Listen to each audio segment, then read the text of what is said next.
Ya. ¿Sí? Ya. Ya, muy bien. Entonces, el título de la charla que le propuse a Susi es orquídeas, ¿no? Tratando vamos a tratar de hacer una analogía entre lo que ocurre en su ambiente natural, que es el espacio donde he dedicado algunos años de mi vida a estudiarlas, ¿no? En el bosque, y la casa, que es el lugar donde frecuentemente estamos, y es donde nos realmente encanta poder tener algunas de ellas y poder disfrutar del cultivo y, bueno, compartir además nuestras experiencias con los demás. Ya que sabíamos que era una charla donde hay personas en realidad de muchos lugares de Perú y de fuera del Perú, les queríamos contar un poquito acerca de la sociedad, ¿no? Tenemos 35 años de fundación, es una asociación sin fines de lucro, ¿no? Y tiene dentro de sus fines varios objetivos, ¿no? Dentro de ellos la conservación, la investigación, el cultivo, ¿no? La defensa, tenemos una posición de defensa hacia la conservación de las orquídeas en el Perú. Y bueno, comenzamos actividades desde el julio del año 85, ¿no? Con la fundación de la sociedad, que inicialmente se llamaba Club Peruano de Orquídeas y hace un año cambió a Sociedad Peruana de Orquídeas el nombre, ¿no? Por eso en Facebook pueden encontrarlo con ambos nombres en realidad. Marco. Para aquellas personas, Susana, para aquellas personas que recién se están introduciendo a las orquídeas, en términos generales, las orquídeas es un grupo de plantas que están emparentadas entre sí, ¿no? Y tienen algunas características en común.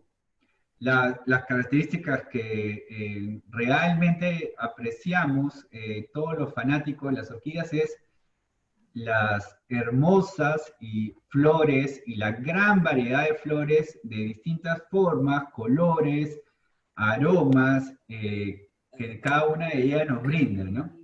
En la lámina pueden ver las orquídeas que tengo en este momento en floración en mi casa, ¿no? A ver, sí. Ya, entonces eso no, ¿no? Cualquiera, solo que el pelo no se me ve. Entonces, el tema con las orquídeas es dentro del reino vegetal, ¿no? Los seres humanos hemos tratado de organizar de alguna manera esta información natural que existe, ¿no? Y hemos creado distintos reinos. Hay un reino que es para las plantas.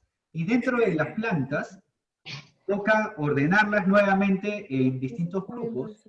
Y el grupo más grande a nivel de familia son las orquídeas, ¿no? Las orquídeas hoy en día son las plantas más diversas de todo el reino vegetal, ¿no? Son las que tienen la mayor cantidad de especies, ¿no? No sé lo que es filtro. Manolo, ¿te puedo interrumpir un ratito? Filtros son todas esas cositas. ¿Puedo Puede ser como responder? una cara de ángel. Por favor, a todos, apagar su micro.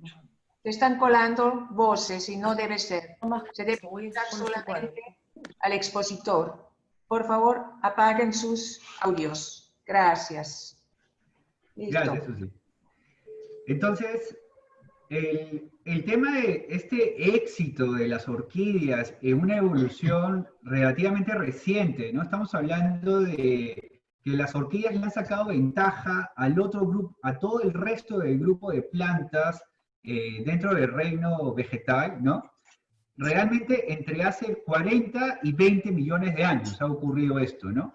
Ellas en ese proceso, durante ese momento, han logrado diversificarse e incrementar el número de especies en el planeta, ¿no? Y ya han llegado a ser la familia con mayor número de especies hoy en día en el mundo, ¿no? Ahora, fuera de este tema evolutivo, la relación con el hombre hoy en día también es sumamente fuerte, ¿no? El cultivo de orquídeas y el mercado de plantas ornamentales es uno de los más importantes a escala mundial, ¿no? Secundado por el cultivo de cactáceas, ¿no? El cultivo de orquídeas es el mercado más grande, el que mueve la mayor cantidad de dinero, mayor cantidad de investigación, es realmente impresionante, ¿no? Pero no, todo esto no lo podríamos disfrutar si es que no conserváramos, o sea, la futura generación no lo va a poder disfrutar a la plenitud que lo hemos podido gozar nosotros, si es que no tenemos cuidado y conservamos los lugares de origen de este grupo de plantas, ¿no? Estas plantas que ven en la lámina están en mi casa, ¿no? Pero son plantas compradas, algunas de investigación, y algunas de ellas han provenido de lugares de investigación que son los ambientes naturales, ¿no? Dentro de los ambientes naturales, tratando de irnos un poquito más hacia nuestra realidad en Perú, podemos clasificarlos en dos grandes grupos donde podemos encontrar la mayor cantidad de variedades de orquídeas en hábitat natural, ¿no? Uno sería el bosque seco, que es esta lámina que vemos, esta fotografía que vemos arriba, que son bosques con los árboles mucho más dispersos, entra mucha más luz, ¿no? Hay una mejor ventilación, es realmente un clima más seco, ¿no? O sea, el aire se percibe más seco que el bosque húmedo, que sería la foto de abajo, donde tú realmente en un bosque como en la Amazonía tienes árboles de 60 metros de altura, ¿no? Y varias capas de copas de árboles por debajo de estos, ¿no? Y cuando uno transita por el suelo en esos bosques, realmente no te llega mucha luz, ¿no? Entonces, en ambos casos, las orquídeas, lo que sucedió con las orquídeas es que desde hace 40 millones de años comenzaron a treparse a los árboles, desarrollaron una modificación en sus genes que hoy día se conoce como el gen de las epífitas. Treparon a los árboles y esto lo que generó es que ya no tenemos dos fotos como la que vemos aquí, no. Ahora, en un perfil vertical del bosque, ¿no? Conforme uno va subiendo en el árbol, las condiciones ambientales cambian, ¿sí? Entonces, lo que hicieron fue multiplicar la cantidad de ecosistemas que podían colinizar y eso generó que se diversifiquen y que tengan el número de especies totales que estamos estimando hoy en día, 40.000 especies de orquídeas. En el Perú estamos hablando de cerca de 3.500 especies de orquídeas naturales, ¿no? Colombia y Ecuador están bordeando las 4.000 especies silvestres, ¿no? Ahora, en el Perú, los lugares donde pueden encontrar la mayor cantidad de diversidad de orquídeas, la mayor cantidad de especies, ¿no? Es el bosque montano, ¿no? Y en el bosque montano, a diferencia de los bosques de Amazonía o los bosques secos, las ramas de los árboles, todas ellas están colonizadas por plantas, ¿no? No les queda casi 1 centímetro de rama que no tenga una planta encima, ¿no? Salvo esa parte que se ve de la rama, que es como si fuese la panza de la rama, la que se opone a la dirección del sol, ¿no? La que realmente recibe sombra todo el día. Ahí no le gusta crecer a ninguna planta, porque las plantas necesitan el sol para poder vivir. Entonces, crecen encima de las ramas y toda la superficie que está por encima mirando al sol está llena, plagada de orquídeas. Entre algunas de ellas podemos encontrar estas súper bonitas, que la foto de la izquierda lleva el género, es mi mismo apellido, ¿no? Fernandesia, en honor a un botánico que apellidaba Fernández. Y la foto de la derecha superior es una especie del género Telipogón. Ambas orquídeas yo las tomé en este bosque montano que se ve abajo a la derecha, ¿no? Y la particularidad de los bosques montanos, que son estos bosques que están arriba en la cordillera, entre los 2.000 y 3.000 metros sobre el nivel del mar, es que son realmente fríos. O sea, estas especies están acostumbradas a vivir en un ambiente totalmente húmedo, porque imagínense, esta cordillera se opone todo el tiempo a las nubes, y las nubes todo el tiempo colisionan contra ellas. Entonces, literalmente viven en medio de una masa de nubes, ¿no? Y como están a una altitud significativa, la temperatura es baja, ¿no? Entonces, el agua se conserva, entonces están acostumbradas a vivir en un ambiente realmente húmedo y frío. Traer especies de este tipo a Lima es simplemente declararles la muerte, ¿no? Por ejemplo. Porque no tienes ninguna posibilidad a recrear las condiciones ambientales de ese lugar en Lima, a menos que la metas en un ambiente con un aire acondicionado que refrigere, ¿no? Ese espacio. Si no, se te mueren, ¿no? O sea, si tú no bajas la temperatura, no podrías tener estas especies, ¿no?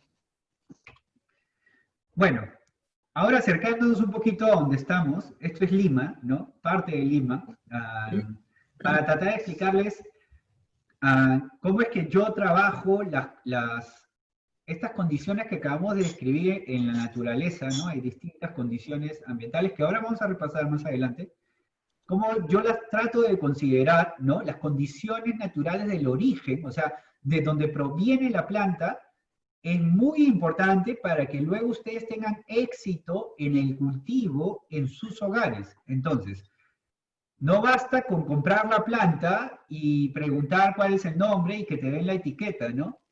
Sean curiosos y traten de poner el nombre en el internet y les va a decir de dónde proviene la planta originalmente y averigüen si es un clima cálido, si es un clima seco, si es un clima más húmedo, si es un clima frío de montaña.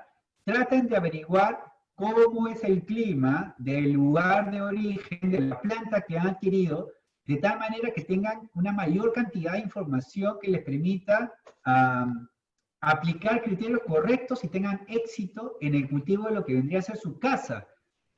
Este es mi espacio para el cultivo de mis orquídeas, ¿no? Tengo cerca de 100 plantas de distintos tamaños y es mi terraza, básicamente, ¿no? Entonces, así como la vemos en la foto, parecería que no hay ninguna división respecto a las orquídeas que están al fondo, ¿no? Mirando hacia la calle, hay un par de mesas más por acá, hay una claraboya principal aquí que tiene varias plantas, hay una phalaenopsis más por acá, y luego les voy a explicar un poquito cómo es que los conceptos que yo he aprendido en mis estudios en la naturaleza, ¿no? En el campo, los aplico en mi pequeña terraza, ¿no? Entonces, para poder explicarles cuáles son las variables que juegan a favor o en contra de las orquídeas en su ambiente natural, ¿no? He tratado de dividir la presentación de hoy en estos temas, ¿no? Entonces vamos a hablar sobre los forófitos. Nos vamos a concentrar un poco en las plantas, en las orquídeas epífitas, estas que viven arriba en los árboles, ¿no? Hay otras orquídeas que son terrestres, que viven en el suelo, ¿no? Hay otras orquídeas que son litófitas, viven en las rocas, pero el día de hoy vamos a hablar básicamente de las epífitas, porque las epífitas son la mayor parte de las orquídeas que realmente nosotros compramos. Todas las phalaenopsis son epífitas, casi todas las cattleyas son epífitas, las dendrobium son epífitas, ¿no? Y entonces ustedes van a encontrar que la mayor parte de las orquídeas que ustedes podrían adquirir, la gran mayoría son epífitas, ¿no?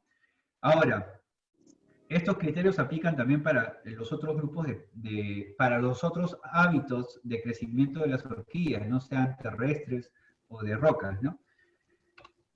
Ok, esto vendría a ser un ambiente natural, ¿no? Esta es una de la orquídea que yo estudio, que es Cattleya maxima, vive en un bosque seco en el norte, pero vive así, ¿no? Esta es la rama de un árbol y la planta literalmente envuelve la rama con sus raíces y hace unos pseudobulbos realmente gruesos, ¿no? En este ecosistema seco, esta planta hace pseudobulbos bien gordos porque tiene que soportar 6 meses sin agua, ¿no? Entonces tiene que tener una buena reserva, así como el camello que hace su joroba, ¿no? Necesita hacer una reserva y para eso sirve el pseudobulbo, ¿no? Esto vendría a ser el forófito, significa foro, significa el que lleva. Fito, planta, ¿no? Entonces, es como la planta que lleva a otras plantas, es decir, el árbol, ¿no? El árbol lleva a las orquídeas, no las lleva, ¿no? Porque no es que se vayan a pasear, pero literalmente genera varios hábitats en su copa y en el tronco del árbol, ¿no? Entonces, hay un investigador de los años 70, que apellida Johansson, que al observar esta particularidad, ¿no? De que habían orquídeas, plantas en general, epífitas distintas, conforme uno va trepando en el árbol, van cambiando las plantas, uno se da cuenta de eso, ¿no? Entonces, cogió y propuso esta metodología, muy simple, ¿no? Dividió la copa del árbol en 3 estratos iguales, ¿no? El estrato que está más afuera es el estrato 5, le dice, ¿no? Es aquel estrato que recibe directamente el viento, la radiación solar, ¿no? No es que las plantas crezcan fuera del árbol, igual tienen un poco de sombra de las hojas, ¿no? Pero es el estrato más duro, más seco, ¿no? Hay un estrato 4 intermedio donde están las ramas ya un poco más gruesas, ¿no? Y el estrato 3 es donde realmente el árbol bifurca, sus ramas principales son ramas realmente gruesas, ¿no? Con mucha superficie para que las plantas se puedan agarrar, ¿no? Y luego ya tenemos el tallo, el árbol o el fuste, ¿no? Que normalmente es recto, ¿no? Y Johansson propone dividirlo en 2. La parte de la que está más cercana al suelo, desde el nivel del suelo hasta los 3 metros, que es realmente húmedo. ¿Por qué?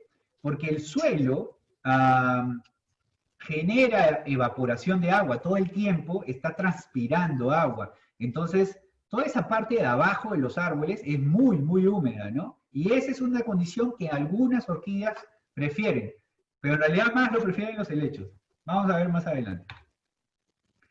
Bueno, para yo poder hacer estos estudios, de hecho, tenía que subirme de los árboles, ¿no? No es algo que se lo pueda recomendar a nadie, y requiere tener mucho cuidado porque con los árboles no se sabe si la rama está realmente sana o está totalmente apolillada por dentro, entonces podrías tener un accidente serio. Además, tienes que asegurarte bien antes de trepar. Luego uno trepa al árbol, hace los registros, ¿no? Los datos que les voy a presentar son mis resultados por cada estrato vertical, ¿no? Entonces, digamos, me detengo en cada estrato dentro de la gradiente vertical del árbol, ¿no? Dentro de toda la altura del árbol voy bajando y voy tomando mediciones para poder registrar la diferencia en sombra, temperatura, humedad y qué plantas hay. O sea, las plantas cambian realmente, ¿no? No están por todo el árbol de manera homogénea, ¿no? Bueno, luego hay que bajar del árbol, ¿no? Los resultados son de varias parcelas que registré en el norte de Perú, cerca de Ecuador, una zona de montaña muy difícil de transitar, y como podrán ver en la imagen de Google Earth, es la mayor parte del bosque en realidad ya ha sido transformado en área agrícola, ¿no? Bueno, los resultados que les muestro es el resultado de haber estudiado 366 árboles, ¿no? Y en esos 366 árboles encontré 425 catleidas máximas, ¿no? Entonces, ¿qué sucedió? Que la mayor de esas 425 catleidas máximas, porque ese era mi objeto de estudio, casi todas ellas estaban entre el estrato 3 y el estrato 4. A ver, ¿qué sucede? No es que no encontré catleya máxima en el estrato 1, sí había. En el estrato 2 también. En el estrato 5 también.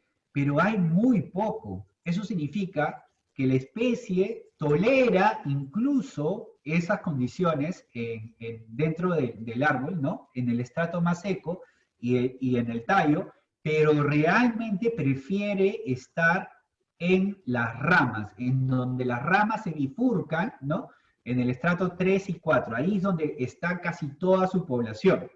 Es como decir, ¿los humanos dónde estamos? Ah, bueno, los humanos estamos entre la cota 0 sobre el nivel del mar, y la mayoría de los humanos estamos entre 0 y 3000 metros.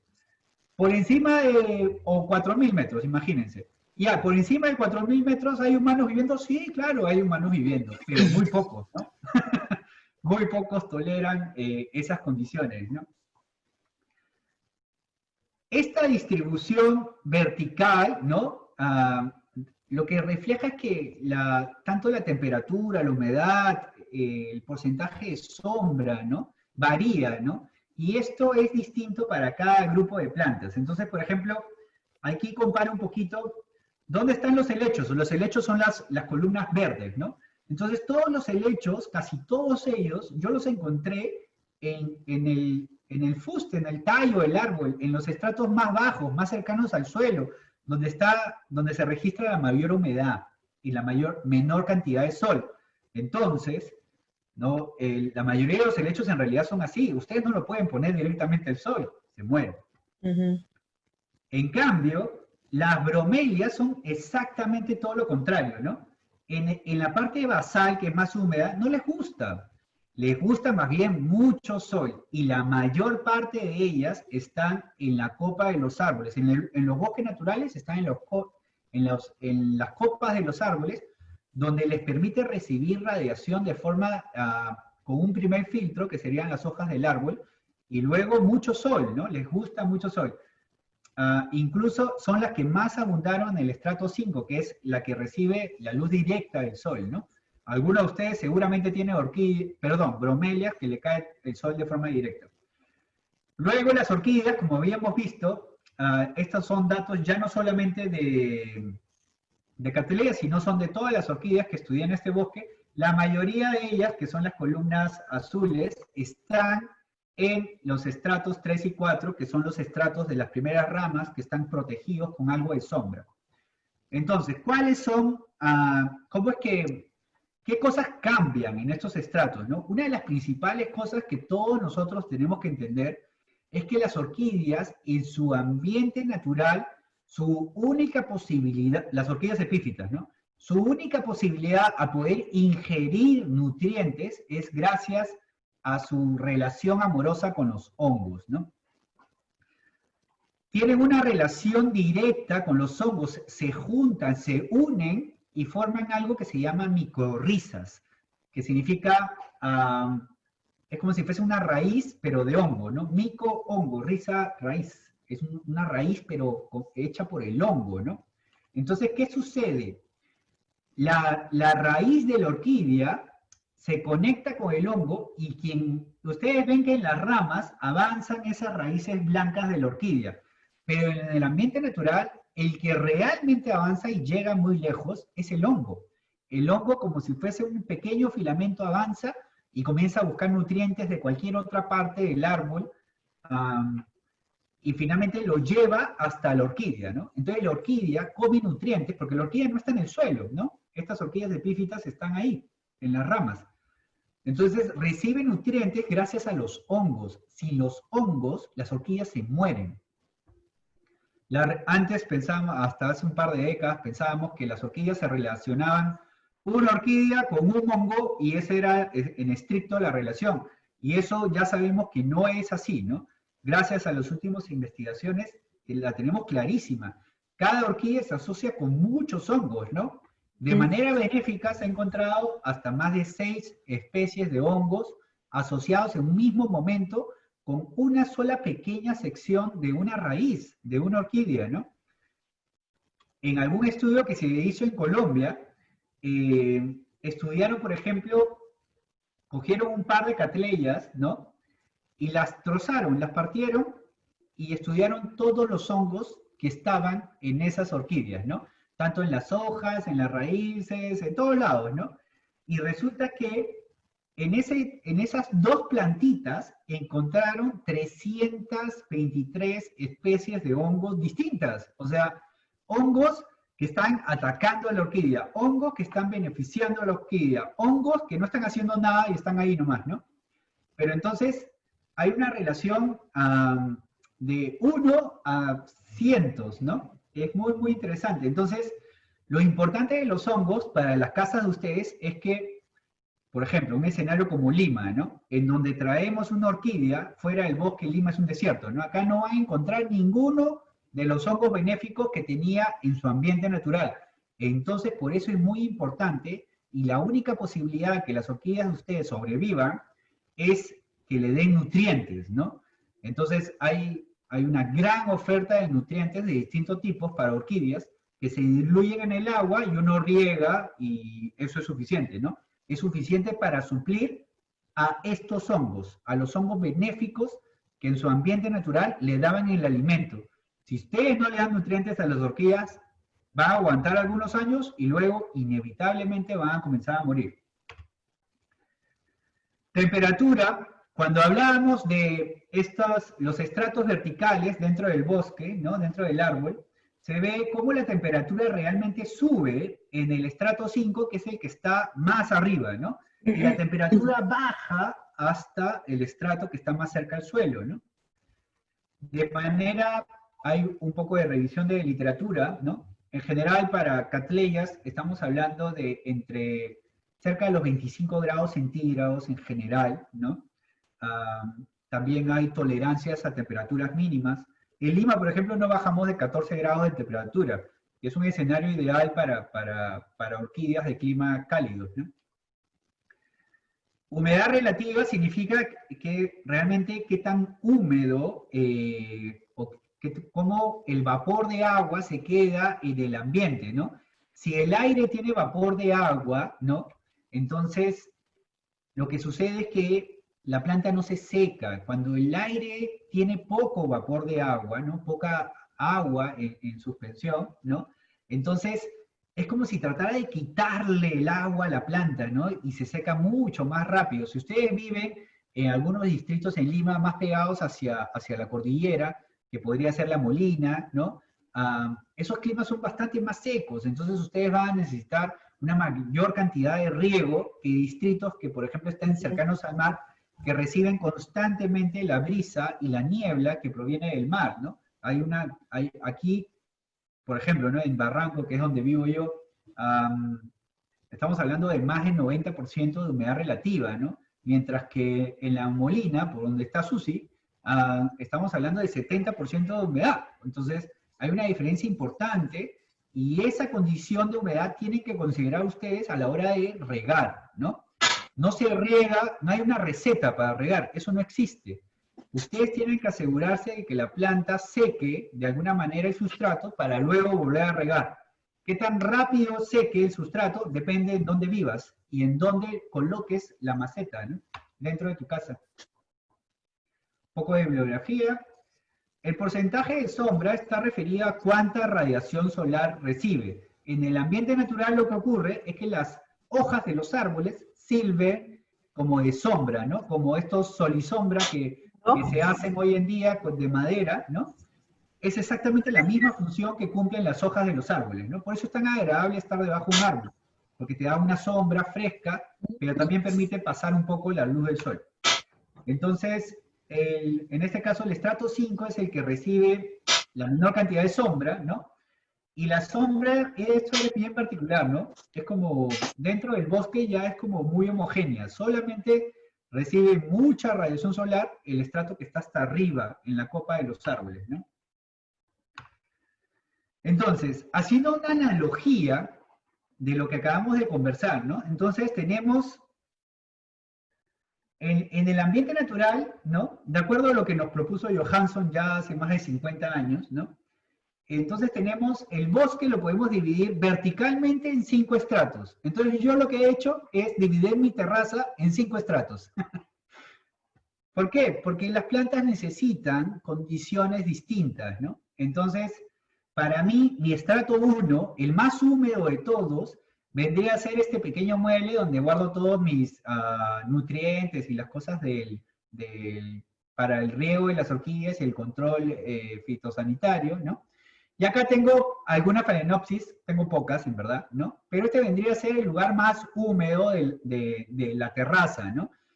Este ejercicio lo tienen que hacer ustedes en su casa, ¿no? Ustedes tienen que considerar que tienen plantas tipo phalaenopsis realmente requieren zonas más húmedas, ¿no? Que no les caiga mucho sol, que tampoco le caiga mucho aire, porque si no se van a secar y las hojas se van a ablandar, se va a deshidratar la planta.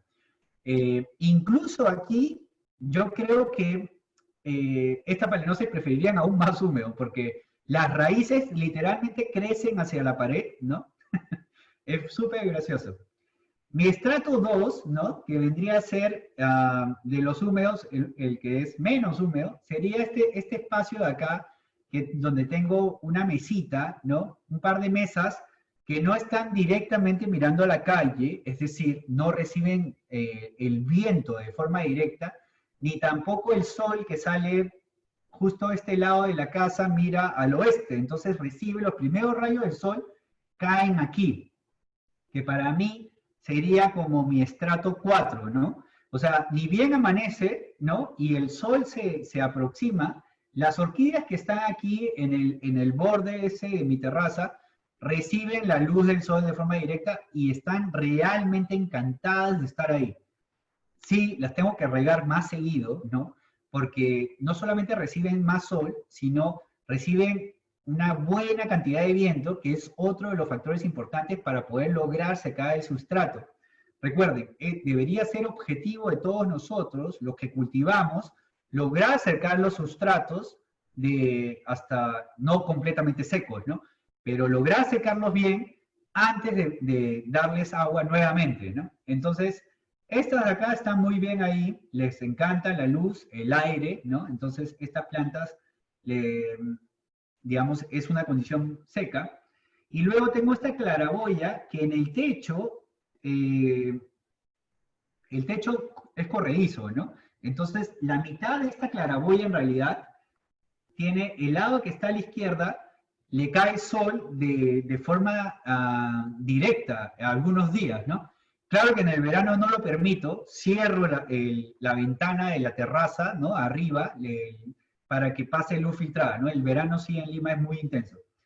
Pero en el invierno lo dejo abierto y le va súper bien. Todas las plantas de acá les va súper bien porque les gusta, en el invierno limeño les gusta esa luz que viene filtrada de las nubes, ¿no? Mientras las que están acá al lado derecho más bien no les gusta, ¿no? Ahora, en el ambiente natural tienen, las orquídeas van a encontrar varias especies de hongos, insectos y otros que las van a defender. Pero en la casa de ustedes no va a haber quien las defienda. La única persona que las va a poder defender son ustedes, los cultivadores. Entonces, van a tener que lidiar con cosas como esta, ¿no? A la izquierda podemos ver insectos, ¿no? Que están literalmente atacando bueno, esto fue una planta que tuve en algún momento y la logré rescatar. Por una cuestión de viajes, yo viajo y si no le prestan atención a su planta, si no le revisan las hojas, puede que se esté creciendo, estén cultivando un grupo de insectos que literalmente, estos son succionadores, ¿no? Son querezas que succionan la savia de la planta y la van secando poco a poco, ¿no? Otra de las cosas que también pasa es cuando ustedes compran una planta, tienen que tenerla de alguna manera en cuarentena, ojo, porque no saben si es que viene con algún patógeno, algún insecto, algún hongo o algo, ¿no? Entonces lo que me pasó a mí, por ejemplo, fue con esta planta de la derecha, fue que vinieron estos caracolitos sin caparazón que le dicen babosas, ¿sí? Y literalmente las babosas hacen un festín con las raíces nuevas, ¿no? Estas son las raíces nuevas y se las comen todas. De pronto comencé a ver puras raíces nuevas, todas las puntitas verdes comidas, ¿no? Y era porque había comprado una maceta y venía con babosas y ya sabían, o sea, yo nunca me llegué a dar cuenta y ya habían comenzado a hacer su festín. Felizmente es relativamente fácil acabar con ellas, ¿no? Entonces, ya para ir terminando, recuerden que esta gran diversidad de orquídeas y todas lo bonito de tenerlas cerca de nosotros, no podría mantenerse a un largo plazo si es que todos nosotros no tenemos alguna posición o alguna opinión con respecto a cómo es que vamos a conservar los espacios naturales en donde ellas crecen, ¿sí? Entonces, ya solamente como mensaje final, quería dejarles esto, ¿no? Lo que vemos en esa fotografía es el espacio que está a la izquierda, ¿no? Ese espacio que se ve pelado es lo que era el bosque donde crecía las orquídeas que yo estudio, ¿no? Detrás de eso se puede ver cómo era el bosque, ¿no? Un año antes nomás. O sea, la conversión de bosque a cultivo es súper rápido, ¿no?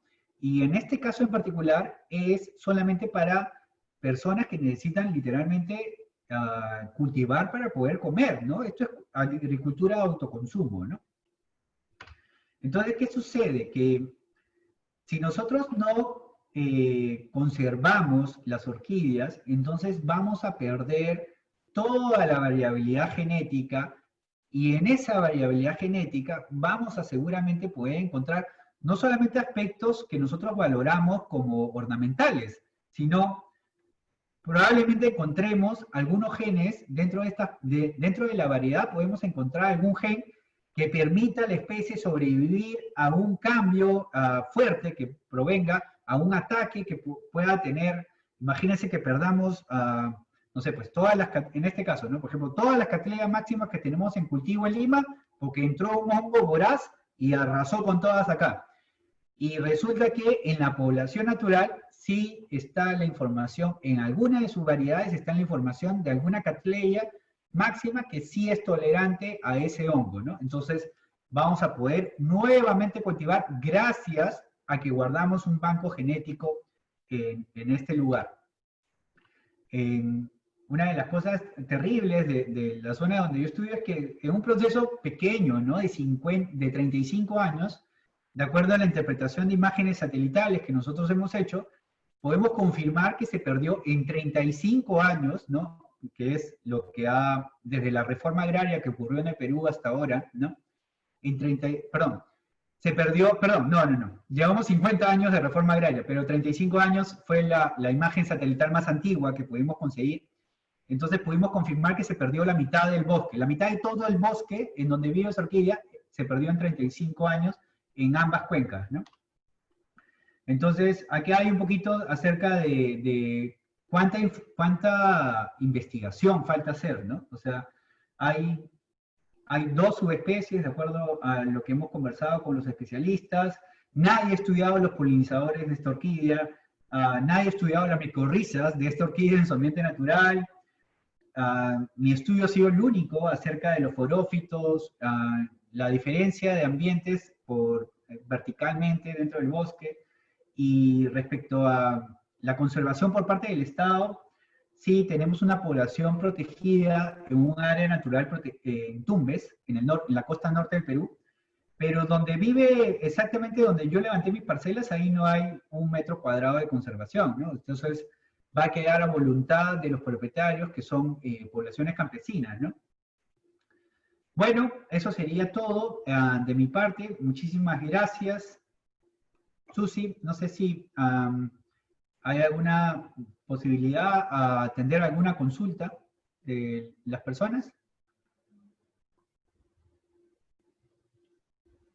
No, tu audio está apagado, Susi.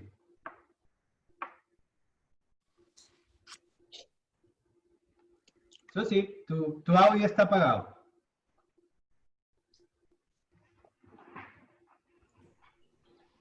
Ok, sí, yo creo que sí. Tendrías que salir de tu PowerPoint para que podamos ver las personas, ¿no? Y ver quién quiere intervenir. Tendría que prender su audio para poner una pregunta. Espero que no sean los 100 simultáneamente. Hola. Ok, Ángela Rosa Villanueva es la primera.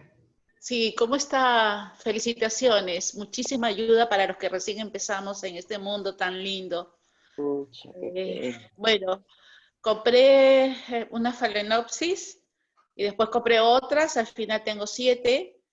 Y como soy de primera vez que las cuido, he notado que como tengo un ambiente bien húmedo, las plantas no se secan muy seguido y prácticamente puede durar hasta cerca de 2 meses. Ay, El no. sustrato.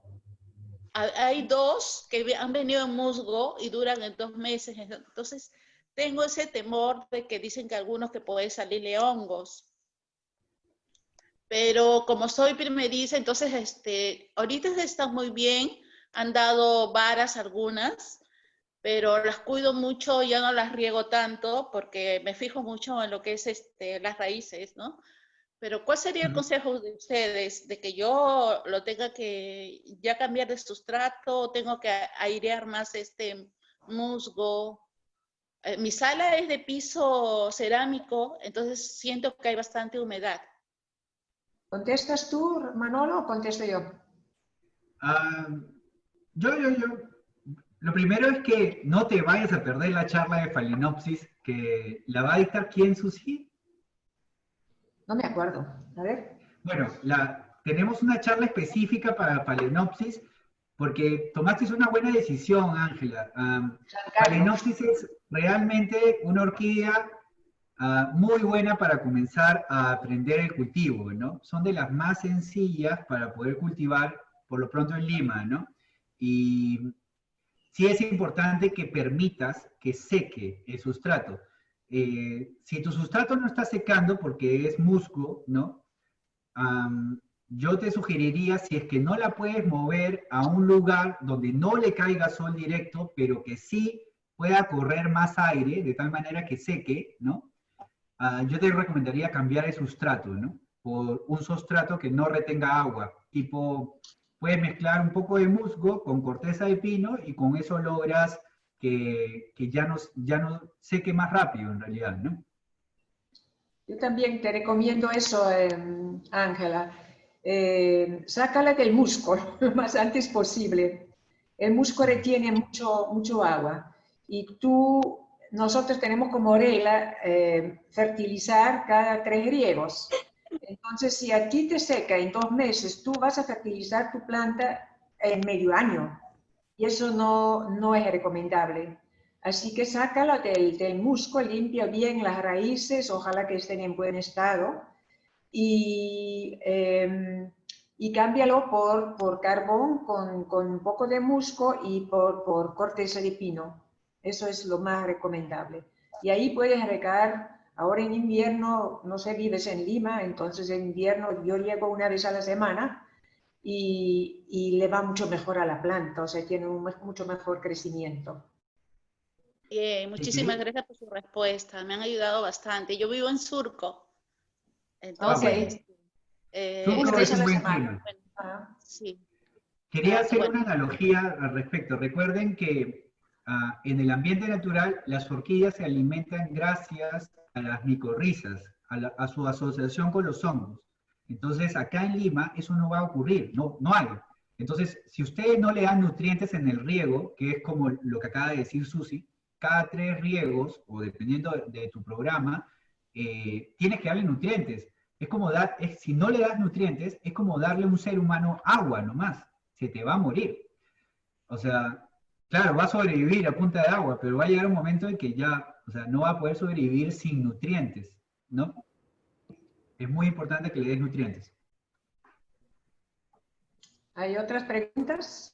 Yo tengo una pregunta. Sí. ¿Escuchan? Rocío. Sí, Rocío. Muchas gracias de primera mano por la charla, ha estado muy interesante. Mi pregunta es, yo tengo actualmente 10, 11 orquídeas más o menos. Entonces, he probado diferentes fórmulas de sustrato. Yo creo que ya di más o menos con lo que les hace felices.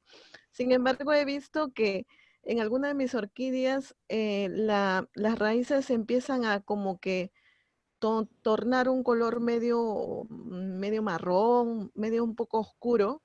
No es porque se estén secando, o sea, las riego y permanecen en ese color, o por encima permanecen marrones y con una tonalidad media blanca, a pesar que se les riega. No sé la causa, me suceden algunas, Y otra consulta más es, por ejemplo, yo le he tendido a hacer huequitos a los costados de los potes porque sucede eso, en invierno sufren, a veces no secan rápido y ya me ha sucedido que a veces se echan a perder las raíces más que todo por eso. ¿Es recomendable hacer eso? Porque he escuchado sobre que tienen que tener humedad, ¿no? Dentro del pote. Entonces yo pienso, ahora que están comentando de la humedad, digo, de repente por hacerle huequitos no le está dando suficiente humedad dentro del pote, no sé, se me ocurre. No sé si me pueden aclarar esos puntos. Gracias. Manolo. Sí, todos, por favor, es muy importante que sustratos seque, ¿sí? Es muy, muy importante.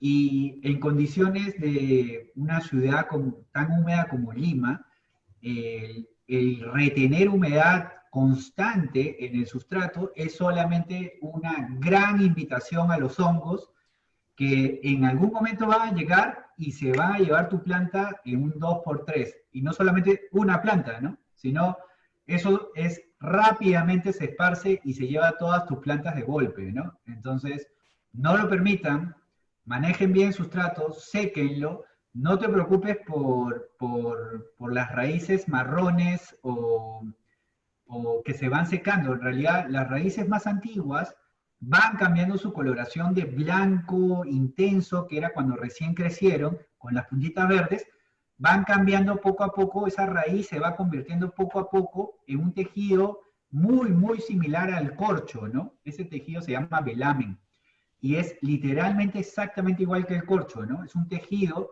que absorbe agua y se hincha, ¿no? Cuando uno riega, y ese es todo el agua que necesita la orquídea. Lo único que necesita la orquídea es que el velamen, la raíz, se hidrate y de ahí la verdadera raíz va por dentro de eso que tú ves, ¿no? Y de ahí va tomando agua poco a poco, lo que necesita, ¿no? El resto tiene que quedar seco, ¿no? El sustrato en realidad es solamente para que se sostenga la planta. No es de donde la raíz de la planta toma agua. La raíz de la planta toma agua del velamen, que es esa funda que tiene en realidad, que es lo que vemos. Yo no creo que tengas un problema de hongos en las raíces, ¿no? Si es que tienes una parte blanca encima de la raíz marrón, ¿no? Susi, ¿tú qué opinas? No entendí bien lo que dijo primero. ¿Qué cosa dijo primero? ¿Y qué plantas tiene? Son Phalaenopsis y no es blanco de una especie como hongo, porque he visto el hongo cuando en algún momento sí o sea, he visto otras plantas, no cómo se honguean, sino es la contextura de las raíces que posiblemente, como dicen, sean viejas, porque tienen una coloración distinta a la verde cuando se riegan, y simplemente es como que se ve viejo, más que todo, se ve viejo. Sí, algo así. Claro, algo así, pero un Ahí, poquito más oscurito tal vez, ¿no? ya. Así como Eso ajá. eso es la ¿Qué? raíz normal, pero recuerden, lo que ustedes ven como funda es un tejido que se llama velamen, ¿no? La verdadera raíz es ese filamento que parece un cable, ¿sí? Y esta fundita de acá es un tejido corchoso, que su única función, el tejido corchoso, es retener el agua. Y la raíz es lo que está adentro, ¿no? Que va tomando el agua poco a poco, ¿no? No te preocupes mucho por el velamen. El velamen es un tejido que tiene que morir, ¿no? Es como en los árboles, la madera, lo que uno ve es tejido muerto en realidad. Hay una pequeña parte alrededor del árbol que es la parte viva, ¿no? El resto es tejido muerto. No, no creo que tengas ningún problema, pero sí es buena decisión que hayas hecho los agujeros en tus macetas para que pueda ventilarse mejor durante el invierno, ¿no? Es importante que seque el sustrato. Hay algunas preguntas en el chat, Susi, también. Sí, estoy ahí. Estoy en todo. Roxana Páez. Ok, contestando la pregunta de Roxana Páez de Uruguay. En algunas macetas se ve musgo y otros se ven transparentes. ¿Es indistinto o hay algún problema en alguno de los dos casos? El musgo es una cosa bien interesante. Roxana, lo que tú vas a ver además es, crece musgo hacia el lado de la maceta donde le cae luz solar. Si es que tu maceta tiene un lado que mira hacia el sol, hacia ahí crece musgo, ¿no? Y hacia el lado contrario... ¡Bigotes! ¿Qué tal te parece? Está bonito. Candelita, por favor. Apaga ese micrófono. Uy, qué lindo que están ahí. No, sí. ¿Qué pasó? ¿Estás escuchando? Sí. Jodas. Sí, miércoles. Candelita. Ya está. Sí, tengan cuidado con los micrófonos, que nos vamos a turnar para poder conversar, pero esperamos que todos colaboren, ¿sí? El tema del musgo es que siempre va a crecer si es que tienes que tener, primero, de hecho tienes una maceta transparente. Número 2, el musgo crece hacia el lado donde le cae el sol. Hacia el otro lado de la maceta seguramente no vas a ver ningún musgo. ¿Qué problemas tiene? Pues ninguno. O sea, el musgo no es que vaya a atacar tu orquídea, ¿no? En un ambiente natural es lo mismo, ¿no? Las orquídeas viven en medio de musgos, con helechos, con otras plantas, ¿no? Cohabitan. Pero, digamos, lo que sí genera impide que entre la luz solar, ¿no? Entonces va a impedir de que el sustrato se seque más rápido y va a favorecer que el ambiente sea más húmedo. Entonces, sí, ten cuidado, ¿no? O sea, no permitas que el musgo tape completamente esa cara de la maceta, porque vas a generar un espacio muy húmedo y nuevamente es como si le mandaras una invitación a los hongos para que colonicen tu planta, ¿no? Luego,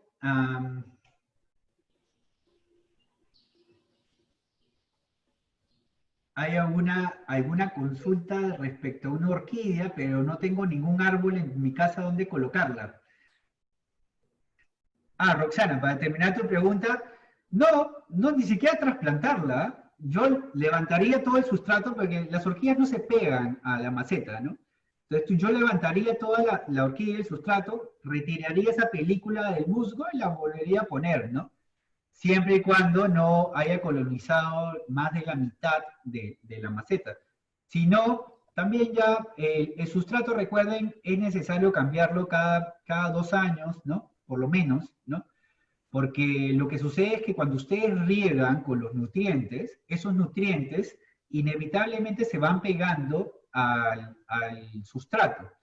Y el sustrato, conforme ustedes van avanzando en el riego, se va cargando cada vez de más nutrientes, más nutrientes, más nutrientes, y llega un momento en el que el sustrato ya está tan cargado de nutrientes que va a impedir que la planta tome agua, y eso es un riesgo, ¿no? Ustedes tienen que, hay 2 posibilidades. O cambian cada 2 años los sustratos, ¿no? Si es que van a regar con muchos nutrientes muy seguido, ¿no? Puede ser incluso 1 año. O hacen un lavado del sustrato con abundante agua cada cierta cantidad de tiempo, ¿no? Hay varios que lo pueden hacer y para eso necesitas agua que no tenga muchas sales, ¿no? En general, ya los cultivadores que tienen muchas plantas controlan esto pues al milímetro, ¿no? Y saben que no pueden regar con más de 800 partes por millón de nutrientes en el agua y cosas por el estilo, ¿no? O sea, no se pueden exceder de sales. Hay una pregunta de orquídea que le dicen helecho cuerno de alce. No, ese es un helecho. No hay una orquídea que le llamen helecho cuerno de alce. De hecho es un helecho, pero es un helecho epífito Virginia. Es un helecho que vive pegado en los árboles y lo puedes pegar en realidad en cualquier pedazo de madera, ¿no? Cualquier pedazo de tronco, una rama, cualquier pedazo de madera en general, tú puedes poner el cuerno de alce ahí, pegarlo, le pones un alambre, ¿no? Y lo cuelgas donde quieres. Es importante que esté colgado, ¿no? Porque ese cuerno de alce va a avanzar. Eso es un helecho. Christopher Vela pregunta, ¿no? Yo tengo una orquídea Cattleya muriana, linda, en Moyobamba, la compré en Moyobamba hace 3 años, pero no logro que florezca. Tenía 2 bulbos y ahora tiene 7. Estoy pensando que quizás las condiciones climáticas no me ayuden. En general, supongo, Christopher, que vives en Lima, ¿no? El traer orquídeas de selva cálida y húmeda a Lima es complicado, porque Lima, si bien es húmedo, no llega a ser tan húmedo como la selva, ni llega a ser tan cálido como la selva, ¿no? Eso es evidente. Por más que estemos a una latitud más cercana al Ecuador que Río de Janeiro, gracias al anticiclón del Pacífico tenemos un clima realmente templado, ¿no? Entonces, para que tu muriana logre florear, lo primero es, tendrías que decirnos primero si tus bulbos han sido más grandes que los bulbos anteriores. Si los bulbos son más pequeños que los que tú compraste, probablemente lo que estás haciendo es cultivar una planta que va a morir, ¿no? Porque un buen síntoma del cultivo es que cada bulbo nuevo tiene que ser más grande que el anterior. Si no es más grande, es porque tienes un problema de cultivo. Si son más grandes, como lo que confirmas, entonces tienes que regular dos cosas. Los nutrientes, o sea, tienes que incrementar los nutrientes en la época que está formándose la nueva hoja, de tal manera que forme la espata. ¿Tus bulbos tienen espata o no tienen espata? Eso es otra cosa que hay que preguntar. Y luego, Cattleya muriana es completamente de clima cálido y húmedo. Susi, ¿tú has llegado a florear muriana en Lima? Nunca he tenido una muriana, pero en las Cattleyas la mayoría de las veces es el factor luz. Y eso Luz, puede ser ¿no? porque él dice que los bulbos son cada vez más grandes, las hojas también son cada vez más grandes. Entonces, y ha aumentado un montón de bulbos, me parece espectacular esa planta. Yo jugaría con el factor luz, no soy directo, pero ahora en invierno lo puedes sacar un poquito más. Si la tienes a la sombra, a mí me tinca que eso puede ser el problema. Ya, sí, mira, no tiene espata, ¿no? El que no tenga espata ya significa que estuvo mal. O sea, en el momento que creció la nueva hoja, si es que no formó la espata, entonces ese es el momento que fallaste, ¿no? Ya el resto del año ya pasó. Entonces, la próxima vez que comience a formar nueva hoja, cambia, incrementale la cantidad de luz. Ojo, no luz directa del sol, si no la vas a matar. Incrementale la cantidad de luz, ponla en otro lugar, ¿no? E incrementale los nutrientes cuando está creciendo la hoja nueva, ¿sí? Ese es el momento que la planta sabe si es que va a tener buenas condiciones, ¿no? Y va a tener todas las... es como, en el ambiente natural lo que ocurre es lo siguiente. Cuando la planta no sabemos cómo, pero sabe que se viene una buena época, con buena cantidad de agua, que ya tiene los hongos presentes, entonces sabe que es un buen momento, entonces va a gastar todas sus energías en formar una nueva hoja con espata para luego florear el siguiente año, ¿no? Entonces, lo mismo tienes que hacer tú. Tú eres el responsable de recrear las buenas condiciones para que esa nueva hoja no solamente sea más grande que la anterior, sino que forme espata, ¿no? Y si forma espata, ¿no? Y es una hoja más grande, entonces de todas maneras te va a florear. De todas maneras. Tienes que lograr que te forme espata. Luego, Paola Andrea pregunta cuáles son los mejores nutrientes para la Phalaenopsis. En general, podemos dividir las orquídeas, en general las podemos dividir en dos tipos de nutrientes. Las que requieren nutrientes nutrientes y sustratos que no sean tan ácidos, que se le llama como alcalinos, ¿no? Reciben un poco más de cal y tienen, o sea, tienes que ver que sean para ese tipo de plantas, que por ejemplo son las Phragmipeum, Kobaki y las otras Phragmipeum, gustan de sustratos más alcalinos, de nutrientes que tengan una composición más alcalina, ¿no? Y todo el resto de orquídeas prefieren nutrientes y sustratos que sean más bien más ácidos, ¿no? Y gustan del agua también que sea un poquito ácida. Yo, por ejemplo, riego con agua y le echo unas gotitas de vinagre, ¿no? Y ya está, para ponerla un poquito más ácida a la hora de regar, y eso favorece que la planta asimile mejor los nutrientes, ¿no? Para Phalaenopsis pueden comprar cualquiera de los nutrientes que venden, cualquiera. Solamente no compren aquellos que sean específicos para Phragmipedium, que son estas orquídeas que le dicen zapatitos, ¿no? ¿Con qué se fertiliza? Y ese bocachi que venden en Brasil, yo compré bocachi. ¿Qué tal nutriente es?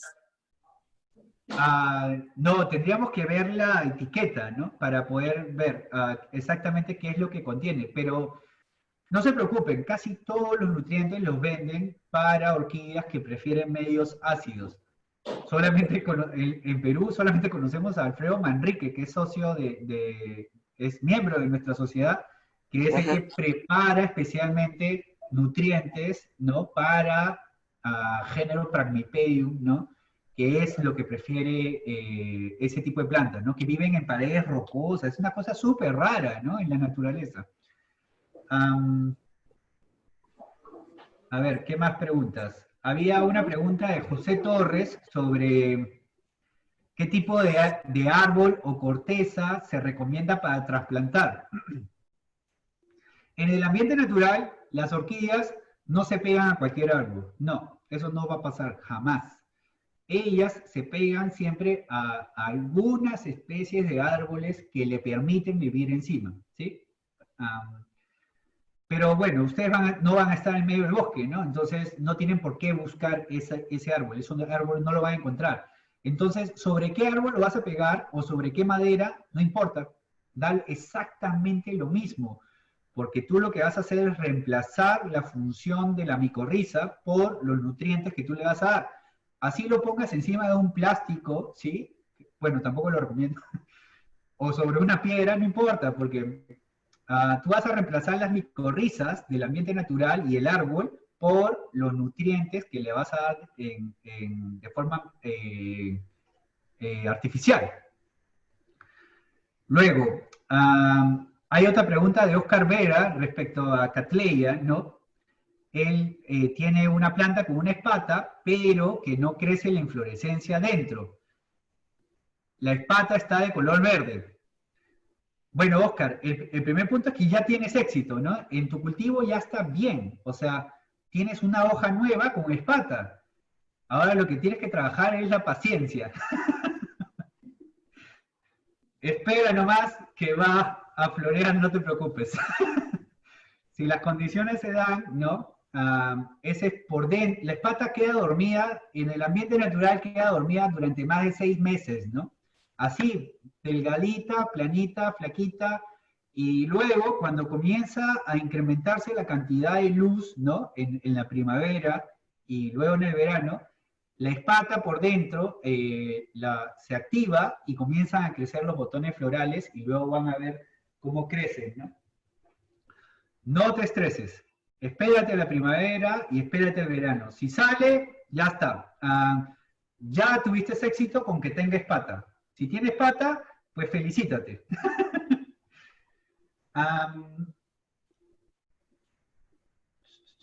Estoy tratando de leer. Ok. Susi, no sé, no encuentro más preguntas nuevas en el chat. Sí, hay una de Max Alberto. Para Phalaenopsis es útil sembrarlo en arcilla. Ok. Disculpen, no, se me pasó. O sea, a mí me gustan las macetas de arcilla, ¿no? Lo que tienen que considerar es que una maceta de arcilla... ¿Qué? ¿Se refiere a la maceta? Sí, supongo que sí. Para Phalaenopsis es útil sembrarlo en arcilla.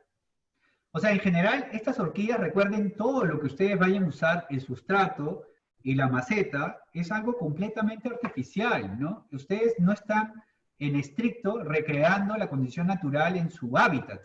Entonces, sobre el tipo de maceta, el material de maceta que usen y el tipo de sustrato que usen, todo es artificial, en verdad. Lo importante es que ustedes van a reemplazar las condiciones naturales a través del riego, que ustedes le van a dar el agua, y los nutrientes que va a venir en esa agua, ¿no? Diluida en el agua de riego. Entonces, que si usas maceta de arcilla, sí, se ven lindas, pero el tema es que pesan, ¿no? Eso es uno. Dos, la arcilla permite la transpiración, entonces va a permitir que se seque más rápido esto, siempre y cuando tenga los agujeros para ventilación. Si es una maceta de arcilla completamente cerrada, con un solo huequito abajo, yo no te la recomendaría para la mayoría de orquídeas ni a hablar. Recuerda, es muy, muy importante dejarla secar. El sustrato tiene que secar, ¿sí? Hay una pregunta sobre... De todas tus investigaciones y viajes, ¿qué te apasiona más? Elizabeth Panizo. En general lo mío es simplemente una cuestión arranca como es una curiosidad natural, ¿no? Y realmente cuando uno va a la naturaleza ve tantas cosas y siempre te preguntas, ¿y por qué esta planta está allá? ¿Por qué la otra está allá? ¿Por qué? Y lamentablemente, si bien la ciencia ha avanzado mucho, ¿no? En tratar de explicarnos por qué es que ocurren las cosas, pues hay un montón de preguntas que no hemos podido resolver. Y parte de ese montón de preguntas es lo que me motiva a mí ir, estudiar y por fin entender qué es lo que está sucediendo, ¿no? Entonces, ¿qué es lo que más me apasiona? Pues entender, poder responder mis preguntas que no hay respuesta, o sea, la ciencia actual no ha podido responderlas, ¿no? Por eso es que hago investigación. Ahora, producto de esto es que he formado y creo que comparto con los miembros de la Sociedad Peruana de Orquídeas esta preocupación por la conservación de estas plantas, y es que realmente estamos como grupo, estamos tratando de empujar a la sociedad a que conozca estas plantas, ¿no? Porque nunca vamos a poder conservarlas si es que ustedes no las quieren, ¿no? Y ustedes nunca van a poder quererlas si es que ustedes no las conocen. Entonces, por eso es que a través de la sociedad estamos tratando que ustedes las conozcan, para que luego las quieran y finalmente las conserven, ¿sí? Pierina Valareso, tengo una banda como hace 6 años, ¿no? Tiene unas raíces grandotas, pero no me ha floreado nunca. Está complicado. Pierina, no estoy muy seguro dónde estés ubicada tú, ¿no? Porque banda es una planta de Asia, de una zona completamente húmeda, totalmente húmeda y cálida, ¿no? Le encanta vivir en la humedad y con mucho calor. Entonces, por ahí puedes comenzar a tratar de encontrar tu respuesta, ¿no? Creo que en Lima, Renata es una de las que tiene las bandas más bonitas, creo, ¿no? No sé si sigue todavía en la charla, ¿no?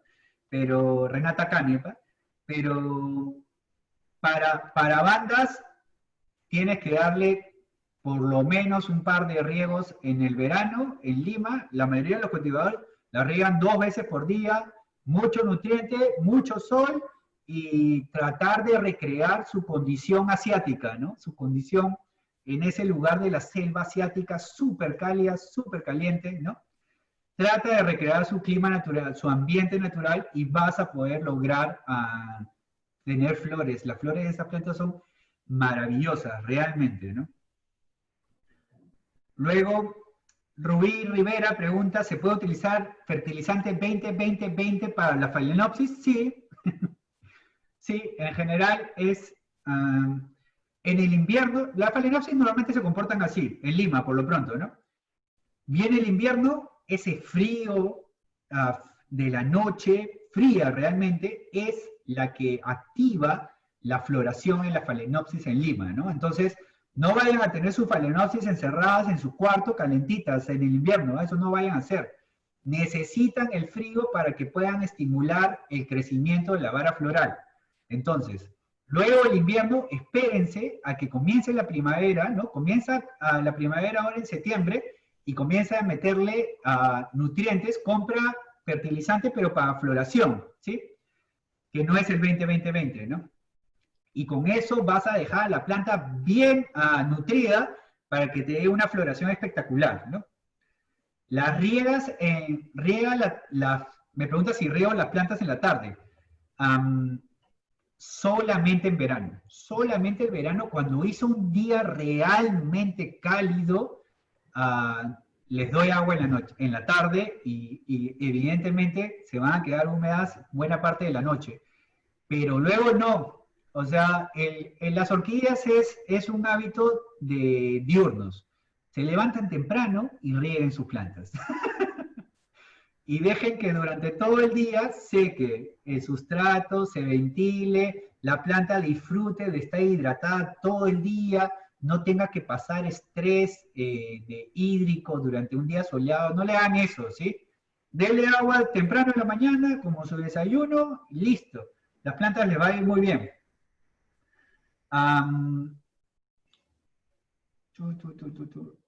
Voy a bajar las preguntas, siguen llegando preguntas.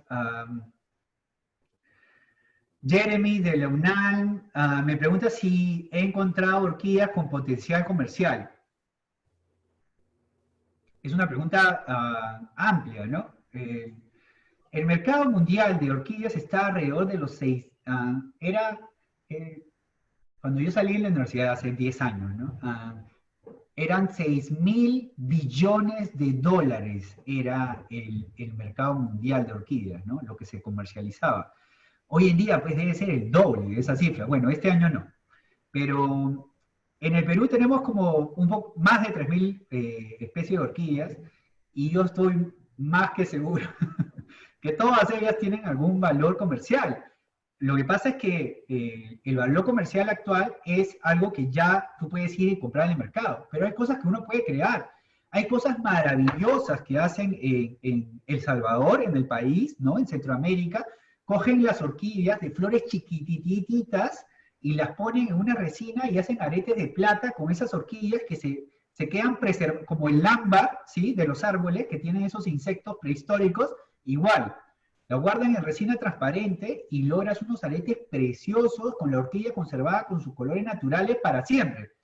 Precioso, pues, o sea, entonces ahí puedes meter las 1.000 especies de orquídeas miniaturas que tenemos en el país.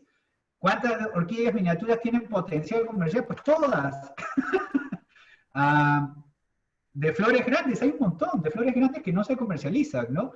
Pero ojo, yo no soy de la postura de que la especie nativa sea en estricto la que tiene el mayor potencial comercial. El vigor híbrido, el cruzar las especies, te genera plantas realmente sorprendentes y que son más fáciles de cultivar, además. Entonces, si nosotros multiplicamos las 3.000 especies que tenemos en Perú por todas las combinaciones que podríamos lograr, pues, no sé, pues tendríamos que un potencial de 50.000, 100.000 posibilidades de comercialización. No, es ilimitada la posibilidad, ¿no? Oscar Vera, otra pregunta sobre la Cattleya. Me está emitiendo un nuevo pseudobulbo. En este sentido, ¿debo seguir fertilizando? ¿Debe ser con crecimiento para el nuevo brote o crecimiento para la floración? No, crecimiento para el crecimiento alto en nitrógeno, que es el nutriente para crecimiento vegetativo, ¿no? Porque tú no estás formando flores en este momento, tú estás formando hoja. Entonces la hoja, que es este color verde, necesita altas cantidades de nitrógeno. Entonces, cuando estés formando hojas nuevas, dale fertilizante para el crecimiento alto en nitrógeno. Y cuando cuando tú ya sepas que se está viniendo la época de floración y la espata está comenzando a activarse, entonces comienza con el riego de floración, porque la flor es la que, o sea, la estructura de la flor es la que necesita, o sea, todos esos, las polinios y todas las células de la flor requieren una mayor cantidad de potasio, ¿no? Entonces, dale con mayores concentraciones de potasio. Susi, ¿cuántos minutos más? Yo creo que ya. Yo creo que ya. Porque hay como 15 preguntas nuevas, aparte de las que estoy leyendo. Y, bueno, no sé, creo que, miren, les agradecemos muchísimo la participación a todos. Creo que vamos a tener que cortar aquí porque recuerden que tenemos vamos a tener charlas, Susi, todos los viernes, ¿no? No, cada 15 días, a veces cada semana, pero son en total 12 charlas. O sea, la pregunta Ok. sobre Phalaenopsis, hay una charla exclusivamente para el cuidado de Phalaenopsis, para Sandra. Así que Sandra Rojas, no la pierdes, ¿ya? Fíjate otra vez en el afiche donde salen todas las charlas y guárdalo en tu celular para que no te olvides de la charla. Gracias a todos por Ya, estar con nosotros. ¿Sí? solamente una más, porque he visto varias preguntas relacionadas. No cambien la orquídea hasta que realmente no haya ocupado todo el espacio de la maceta, ¿sí? No, o sea, porque se sale una raíz o dos raíces, eso no es, en ese momento no es necesario cambiarla. Recuerden, cuando ustedes cambian sustrato y cambian la orquídea, es un momento de mucho estrés para la planta, ¿sí? Y si ustedes tienen, la ponen la orquídea en una maceta más grande de lo que realmente requiere, lo único que van a hacer es tirar su dinero al suelo, ¿no? Porque están regando algo que no sirve. O sea, ustedes tienen que, los nutrientes cuestan, ¿no? Entonces, y no tienen por qué estar desperdiciándolos. Entonces, mantengan una maceta acorde con su planta, manténganla ahí hasta que realmente colonice toda la maceta. Cuando las hojas nuevas estén realmente comenzando a salir, los nuevos bulbos, ahí ya cámbienla, recién. Si no, no. No es necesario estar haciendo tanta chamba y estar cambiándola cada rato. Déjenla que crezca, que colonice toda la maceta. Cuando haya colonizado toda, ahí recién decidan cambiar, ¿ya? Aprovechen este lindo invierno. Está súper bien. Muchísimas gracias, Susi, por la organización. Y muchísimas gracias a todos ustedes por estar aquí. Por favor, traten de difundir esta pasión que tenemos todos nosotros por las orquídeas. Traten bien a sus plantas y seguramente ellas les van a responder con mucho cariño. Gracias. Muchas gracias y felicitaciones, Manolo. Y gracias a todos ustedes. Cerramos acá. Hasta luego. Hasta la próxima vez. Que tengan un lindo fin de semana. Chao. Chao.